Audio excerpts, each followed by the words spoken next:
اعوذ باللہ من الشیطان الرجیم بسم اللہ الرحمن الرحیم یا بنی اسرائیل اذکروا نعمتی التي انعمت علیکم وانی فضلتکم علی العالمین۔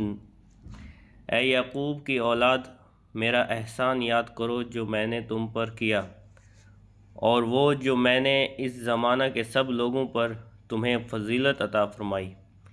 یا بنی اسرائیل، اے بنی اسرائیل، یہاں سے ایک بار پھر بنی اسرائیل کو اللہ تعالیٰ کی نعمتیں یاد دلائی جا رہی ہیں تاکہ ان پر قائم کی گئی حجت مزید مضبوط ہو جائے۔ اس آیت سے دو مسئلے معلوم ہوئے۔ 1، نبی کی اولاد ہونا باعث عزت ہے اور اللہ تعالیٰ کی رحمت ہے۔ 2، اللہ تعالیٰ کی نعمتوں کا چرچا کرنا، ذکر کرنا شکر کی ایک قسم ہے، لہٰذا حضور پرنور صلی اللہ علیہ وآلہ وسلم کی ولادت مبارکہ کا تذکرہ کرنا یا اس کی محفل کرنا اسی قسم میں داخل ہے۔ انی فضلتکم، بے شک میں نے تمہیں فضیلت دی۔ بنی اسرائیل اپنے زمانے میں تمام لوگوں سے افضل تھے کیونکہ یہ نبیوں کی اولاد تھے اور ان میں صالحین بہت تھے۔ اب حضور اکرم صلی اللہ علیہ وآلہ وسلم کا انکار کر کے اور سرکشی کر کے ذلیل ہو گئے۔ اس سے معلوم ہوا کہ عزت حضور اقدس صلی اللہ علیہ وآلہ وسلم کے قدم سے وابستہ ہے۔ جو ان کا ہو گیا عزت پا گیا اور جو ان سے پھر گیا ذلیل ہو گیا۔ اعلیٰ حضرت امام احمد رضا خان رحمۃ اللہ علیہ فرماتے ہیں، خدا کا یہی ہے در، نہیں اور کوئی مفر مکر، جو وہاں سے ہو یہیں آ کے ہو، جو یہاں نہیں وہ وہاں نہیں۔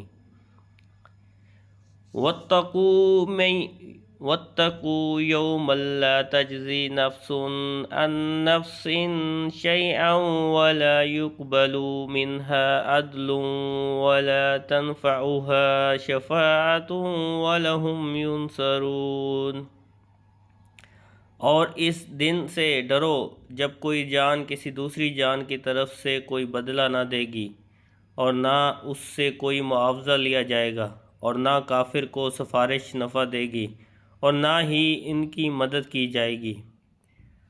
تفسیر: لا تنفعها شفاعۃ، نہ کافر کو سفارش نفع دے گی، یہاں بنیادی طور پر ان یہودیوں کا رد ہے جو کہتے تھے ہمارے باپ دادا بڑے بزرگ تھے اور ہمیں شفاعت کر کے چھڑا لیں گے۔ انہیں فرمایا جا رہا ہے کہ شفاعت کافر کے لیے نہیں ہے۔ گویا یہاں کافر کا بیان ہے کہ کافر کی طرف سے کوئی بدلہ نہ بنے گا اور نہ ہی اس سے کوئی معاوضہ لے کر اسے چھوڑا جائے گا اور نہ کوئی اس کی شفاعت کرے گا، اور بالفرض اگر کوئی کرے تو کافر کے حق میں شفاعت قبول نہیں کی جائے گی اور نہ کافروں کی مدد کی جائے گی۔